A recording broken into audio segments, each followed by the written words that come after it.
On today's Locked On Thunder podcast, we're diving into the Oklahoma City Thunder proving to be legit.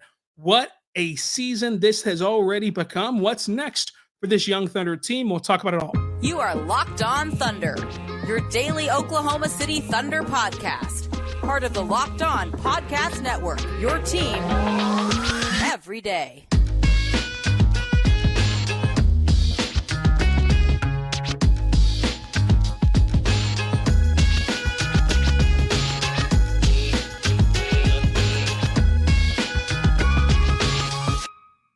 Let's get it going on the Locked On Thunder podcast on the Locked On Podcast Network, your team every day. I am your host, media member, editor-in-chief over at thunderousintentions.com, Rylan Stiles. Follow me on Twitter at Rylan_Stiles. Follow the show on Twitter at LOThunderPod and email the show, lothunderpod@gmail.com. On today's show, brought to you by FanDuel, we're diving into a strong close to 2023 where the Oklahoma City Thunder continue to show that they are legitimate as they sit with the second best record in the Western Conference. What happened against Brooklyn and that massive road win against Denver?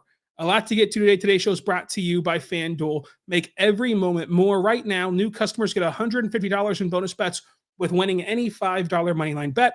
That is $150 if your team wins. Go visit FanDuel.com/lockedon to get started. What a game it was, both in Denver and at home on New Year's Eve against the Brooklyn Nets. Taking you back to that Denver game because it couples so well with this game against Brooklyn.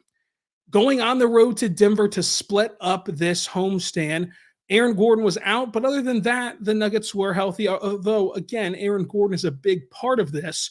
That entered a 1-1 season series. It exits with the Thunder securing at least a split of the season series against Denver with one more to play in the Paycom Center. So far, road teams have won each game. But regardless, that was the Thunder's second win over a top three team in the West this week.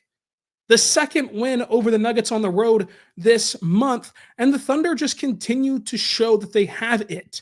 And it is a repeatable formula and multiple formulas to win big games. When you look at this next 5-game schedule, which now is complete, this was the hardest stretch for the Thunder so far this season, by far. You saw them take on the LA Clippers, who at the time were riding a 9-game winning streak, the longest in the NBA, and looked to be clicking. The Thunder dismantled the Clippers. They take on the Lakers, who dubbed that a must-win game, and the Thunder lost that game. And the Thunder just could not hit any open looks, and it still was a finely competitive game. But then they go on a tear.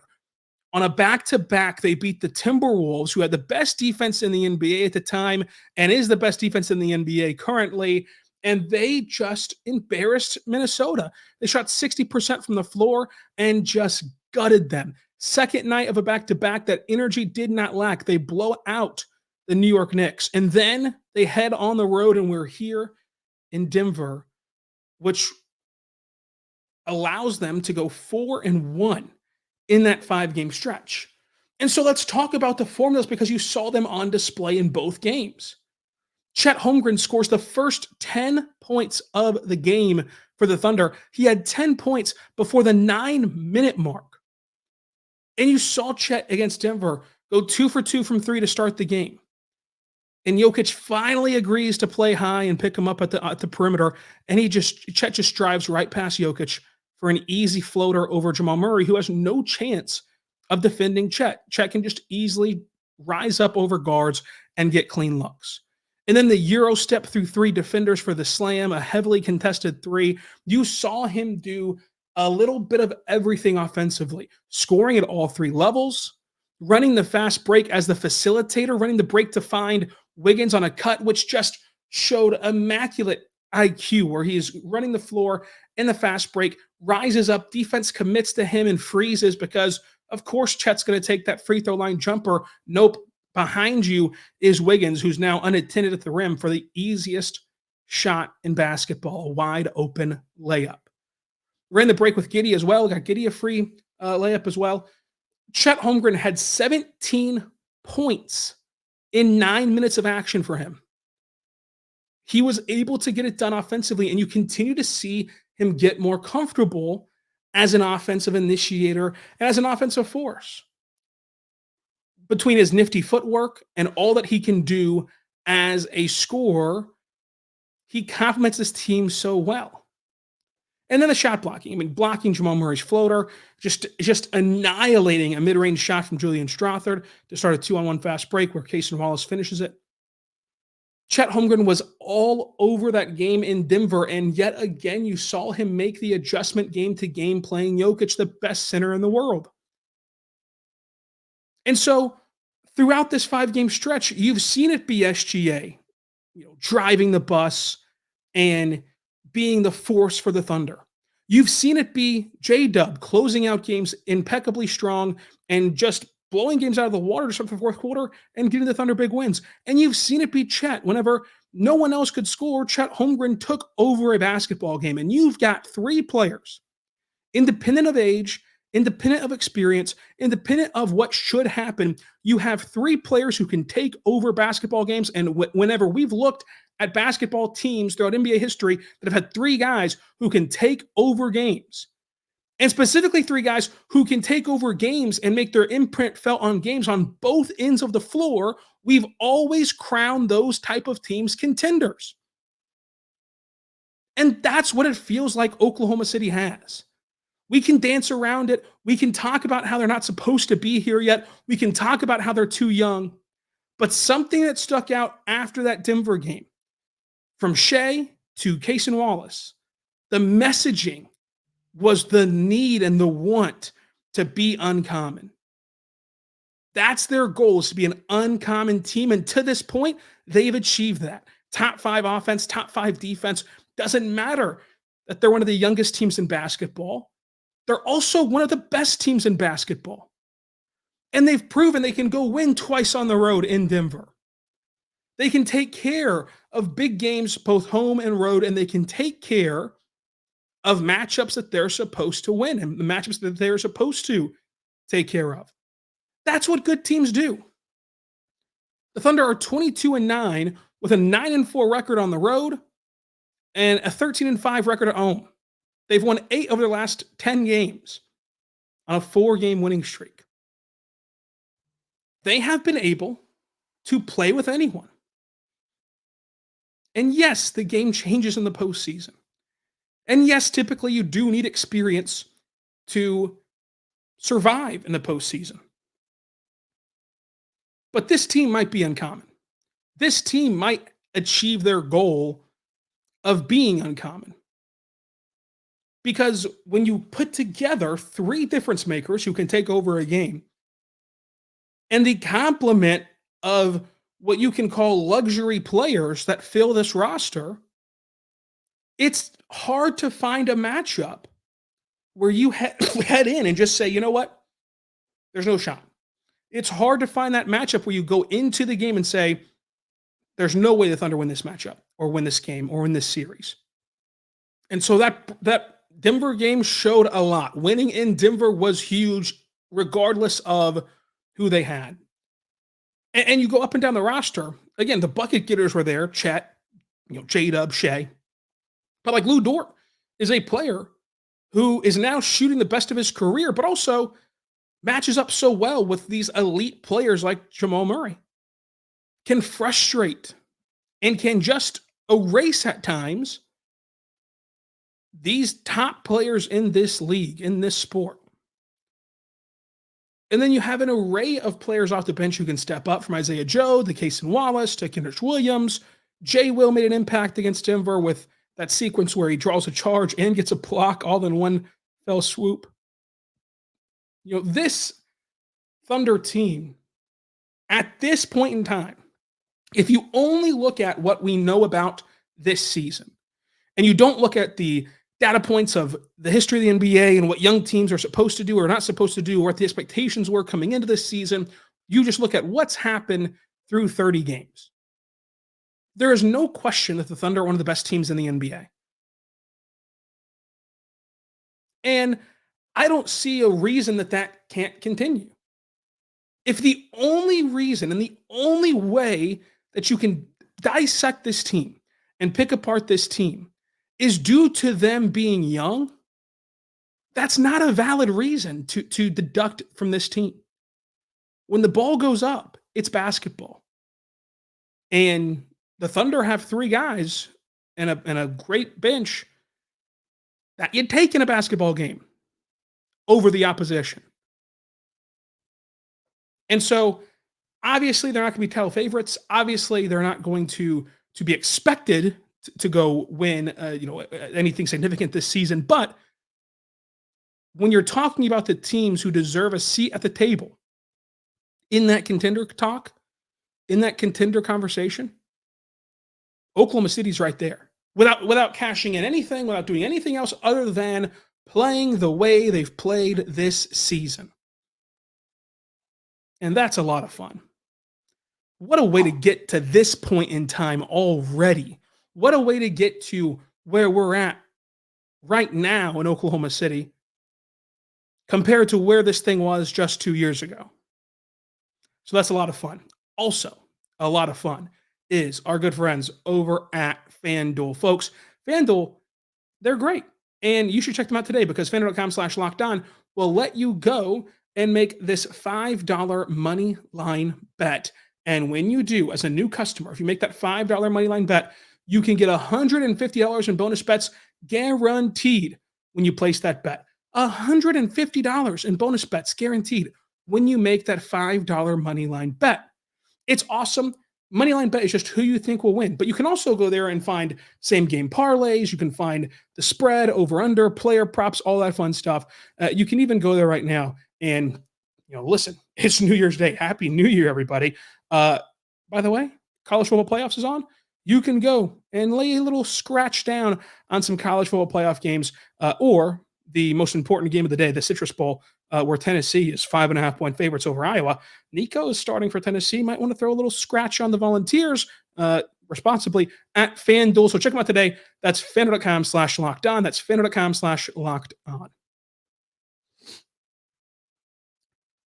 We're back on the Locked On Thunder podcast, on the Locked On Podcast Network, your teams every day. Thank you so much for making us your first listen every single morning, every single day. We're here for you talking Thunder basketball. Now, the Thunder continued their tradition of playing on New Year's Eve, and it's worked out for them. They have an absurdly good record on New Year's Eve, and since they've been here and they've been doing this every year, today was no different. They were able to blow out the Brooklyn Nets, but you can look at this and say, what's the big deal, right? I mean, you go and you pull up the box score and you pull up ESPN.com, and the Nets have lost 3 in a row and they're 15-18. Who cares that you beat the Brooklyn Nets?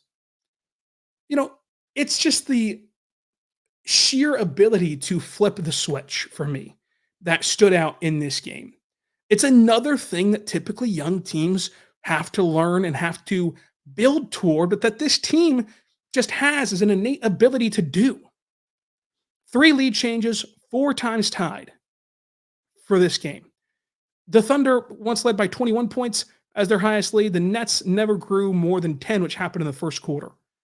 So again, the first quarter comes and the Nets are blitzing the Nets. No pun intended. It's tough. Why are they named the Nets when, okay, never mind. And the Thunder, are off to a sluggish start.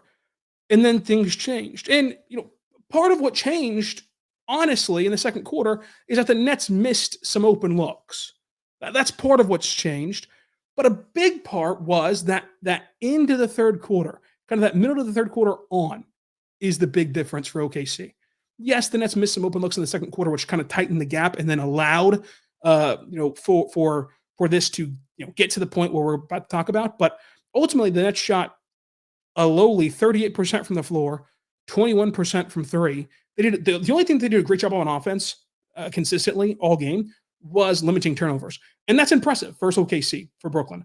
OKC typically just grabs takeaways left, right, and center. Brooklyn only turned it over 6 times. Really impressive from them. But other than that, nothing was impressive for their offense outside of that first quarter.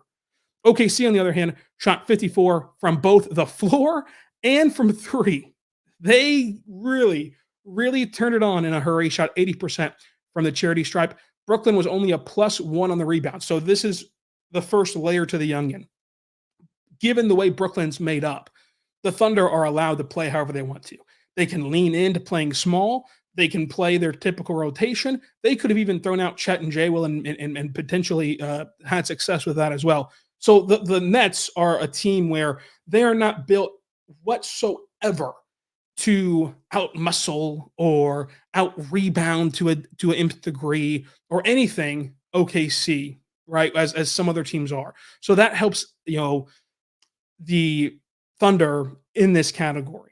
Points in the paint, we're pretty similar. Brooklyn was a +4 in that category. Brooklyn was still ahead in second chance points, and the Thunder dominate fast break points. But the big thing here, this game from both sides, right? Outside of that explosion offensively of the first quarter from Brooklyn, outside of that, both sides didn't really look like they wanted to be there. Now, you can say whatever you want to say. Part of it is New Year's Eve. Part of it is just, hey, this is game 30, right? You've been doing this for a while. I mean, to put this into a little bit of perspective, I know it's not apples to apples truly, but Cason Wallace on Tuesday will play his 32nd NBA game. And it's not as though these games have just been, he checked in at the end. He's been playing some valuable and heavy rotational minutes for the Thunder.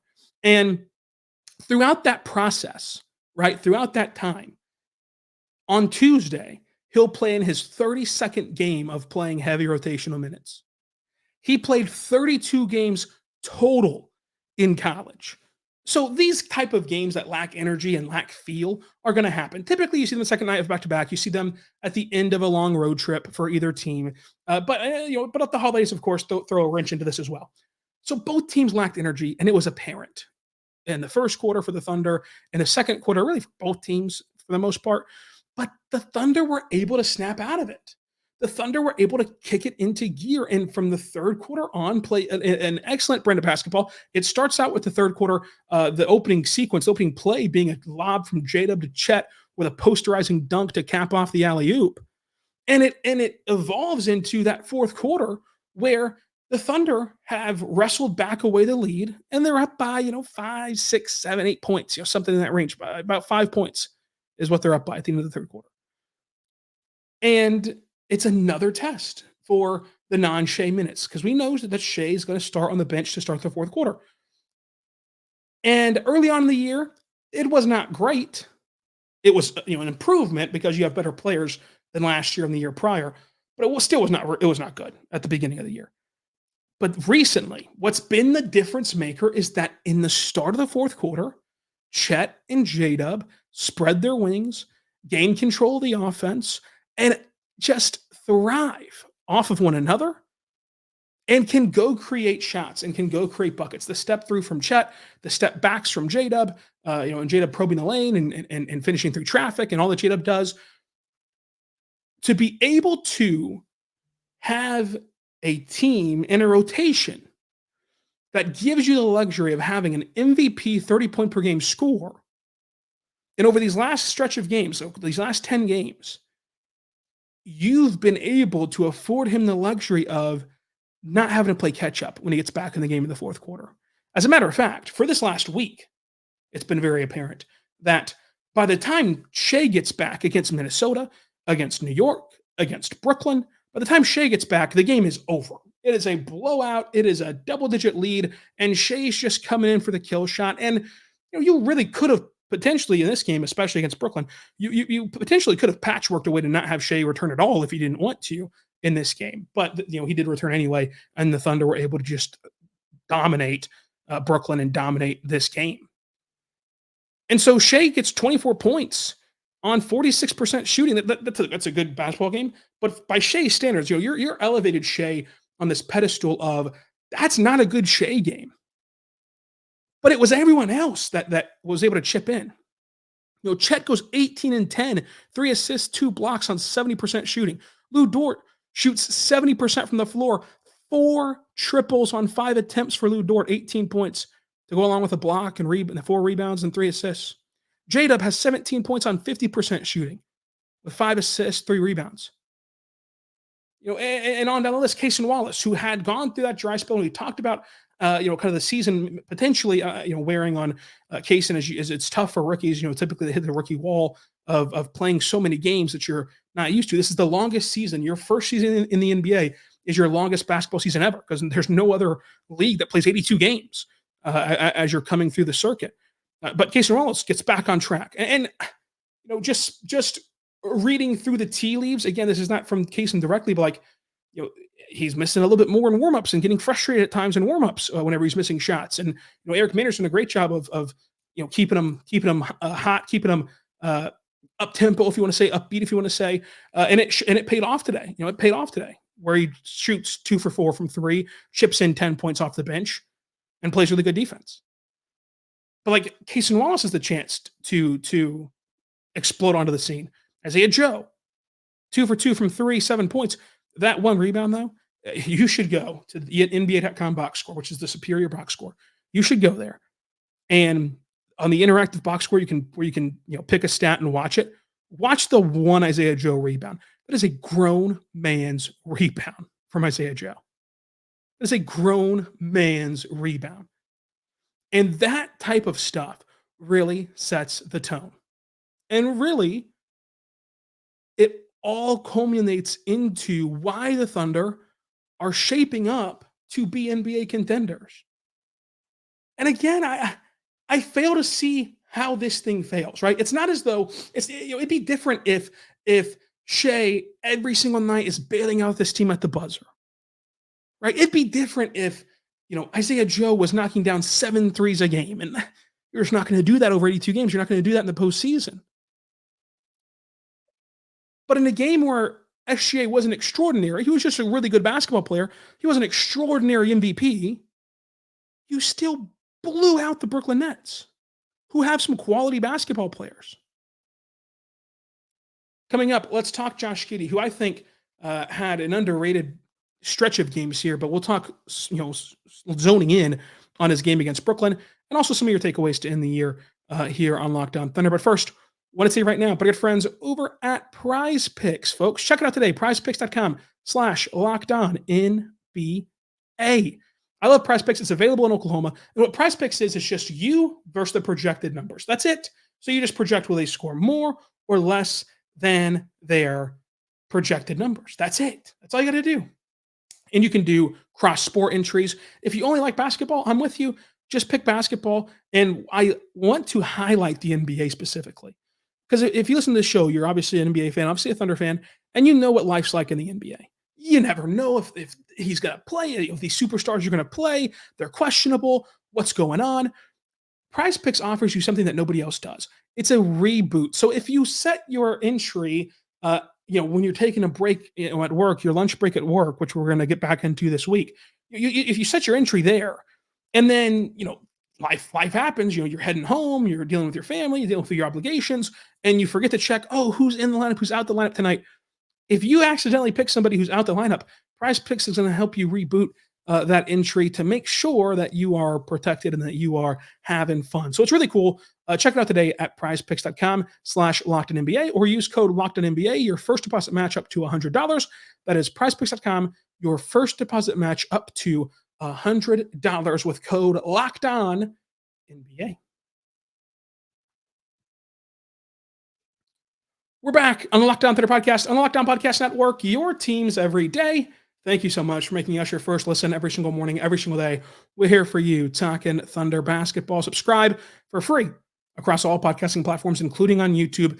Also, check out the Locked On Sports Today YouTube channel, because Locked On has launched the first ever national 24/7 streaming channel on YouTube. Check it out today. It's covering all the top stories in sports with our local experts, Locked On, plus our national show coverages from each league. So check it out today on Locked On Sports Today YouTube channel. Subscribe for that first ever 24/7 national streaming service. Now, Josh Giddey in this game, you check him out, and he has 20 points on 50% shooting, 4 for 8 from 3. To go along with 6 rebounds and 5 assists and just 2 turnovers. I think that this game, what was impressive about it is beyond the 20 points on 50% shooting. Because let's be real.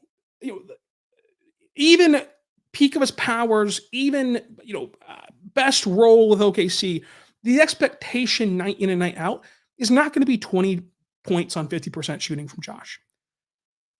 What I was encouraged by from this game for Josh Giddey on the court as a basketball player was that it started out with a bang, right? He starts out, he's heavily engaged defensively. He's filling the gaps well. He creates a 24-second violation on the first possession against Dorian Finney-Smith. The Nets, late in the shot clock, tried to attack Josh Giddey on the perimeter. Josh Giddey uses good footwork, stay in front of Dorian, and creates a 24-second call. He was really playing well to begin. The floater was working again, as it was wonderful in Denver. That was the one thing for Josh that was different in Denver, was just that floater. It's a make or miss league, and that floater was making in Denver to really boost him up. So, the first quarter was good from Josh Giddey, really good from Josh Giddey. And then Brooklyn, tries what happened in Houston, and they use Nick Claxton on him. They're just like, you know what? Nick Claxton will shadow him out there on the perimeter. If Nick Claxton gets drawn into the paint and they kick it out to Josh Giddey for three, so what? What of it if that happens? And so that first quarter, it's 5 points, it's 2 assists on 66% shooting, only one missed shot from Josh in that first quarter. That second quarter was a bit rough for Josh Giddey in those 5 minutes. He missed a couple shots, had a turnover, and just overall was not great in that second quarter, a minus one. And the spacing not only gave him a turnover, but the poor spacing ended up causing a turnover for SGA and for some other players as well, just due to how Brooklyn was able to defend the Thunder when Josh was on the court. And you start to think to yourself, maybe this is another game where Josh just can't stay out there. But he made the adjustment. And that's what's encouraging from Josh, is twofold. Number one is the most important part was he finally made an adjustment in game to a way that the defense was defending him and to try to maximize his play. But number two, and this has been a trend for the last 5 games, which is really set him apart, the quick decision making. Right, wrong, or indifferent, you've got to just commit, because when you start to stall, when you start to hesitate, especially with the spacing issues, especially with how defenses, how players are defending Josh, that just ruins everything. So his innate decision making and quick decision making was a difference maker here. And in that third quarter, he went 3 for 6, scored 7 points, got 4 boards and 2 assists, and really helped the Thunder out. And that trend continued in the fourth quarter. Again, the fourth quarter didn't really need it to. 7 points in the third, 8 points in the fourth. The fourth quarter was kind of just a happy-go-lucky time for OKC for the majority of it. One of the best plays from Josh in this game, as they start to use him more as a screener, they start to use him more, in that role to kind of highlight him, was a situation where he's sitting at the corner and he's sitting on the deep corner. And of course, Brooklyn's going to sag off of him. But Josh is starting to pick up on switching that mindset. And I don't want to call him a different position than the guard that he's playing as, but switching the mindset of offensively, they're guarding me differently, so I've got to react differently. And instead of just sitting there on the corner and seeing if the ball sprays out to him, he watches as the Nets commit to a J-Dub drive, and now they're double teaming J-Dub in the paint near the restricted area. And Josh comes cutting behind the action, where J-Dub is able to just dump off a pass to him for an easy layup, because the defense is fully committed to double teaming J-Dub because they're comfortable giving up that Josh Giddey 3. Well, them being comfortable giving up that Josh Giddey 3, that's not the only shot wide open Josh Giddey can get. He can follow the action and get himself more wide open shots, as he did on that sequence against Brooklyn, as I hope that we will continue to see him exploit if the defenses are going to defend him that way and use his defender to heavily commit to a different player. You don't just got to sit there. You just got to sit there and hope for a 3. Now, granted, this was a good 3 game from Josh, 4 for 8, but we know, and Josh knows, and the Thunder, everyone knows that 4 for 8 is an anomaly. And that's not, 4 for 8 is a tough game for any shooter, but it's an anomaly for Josh. So finding those other areas as a roller, as a cutter, to breed success and to score the basketball, I think is very important. And I think that Josh did a good job of that in this game today. And so overall, yes, he had a tough spell in the middle, but the bookends were good from Josh. And that is part of progression. And SGA talked about it post-game of watching, and it's been awesome to see Josh make the adjustments, and that they knew that a young player like Josh could make the adjustments. Got to be consistent, got to do it for more games, all that disclaimering, and we're talking about Josh on the court, but we'll see what it looks like against Boston. Really tough team, and as long as they play everyone on Tuesday. So it's gonna be a lot of fun. A lot of good takeaways from those of you who listen to the show. Mainly just talking about how good the Thunder are, and we've made that point thoroughly in this show. One takeaway was the Thunder do not need to trade for Lauri or make any trade at all. Just see what happens and then make moves in the offseason. I agree. I mean, not any of it all, I think, gets conflated a little bit. They don't need to make some big all-star trade, in my opinion. Trading for Kelly Olynyk would be awesome. Trading for Royce O'Neal or Dorian Finney-Smith or anything like that would be awesome. But trading for some all-star, I don't think is in the cards and shouldn't be in the cards for OKC. So when I say no trade, I'm talking about the trade that'll really get the people going. I'm talking about the trades that'll really make you water at the mouth. I don't foresee that happening, but a nice Kelly Olynyk pickup would be pretty fun. And to Sam Presti's credit, every year that they've had a chance to win basketball games, including last year, people freaked out at the deadline. Go back and listen to Locked On Thunder at the trade deadline last year. People freaked out at the deadline, but he swapped Muscala and Baisley for picks and Dario Saric, who played better down the stretch than Muscala. As much as we love Muscala, as much as Muscala was a fantastic fan favorite and a fantastic player that invested in Oklahoma City, both community-wise and roster-wise, Dario Saric played a better role and played better for Oklahoma City last year. He improved the team last year. So I find it hard to believe that he'll just sit on his hands and do nothing, but I also find it hard to believe that he'll just go out there and trade for a superstar. So that's where I'm at on the takeaways for a big trade. We've covered a lot of ground today. Thank you all for listening. Have a happy new year. The holiday schedule was a bit rough, Locked On Thunder, but we're back every single day, starting New Year's Day all the way through the rest of the year. So it's been a lot of fun to cover this team, a lot of fun to do these shows for you. Glad you all are enjoying it. Hope you all are enjoying it. And we'll continue to try to improve every single day. So happy New Year. Have a great time on your last vestiges of your holiday break. And until tomorrow, be good and be good to one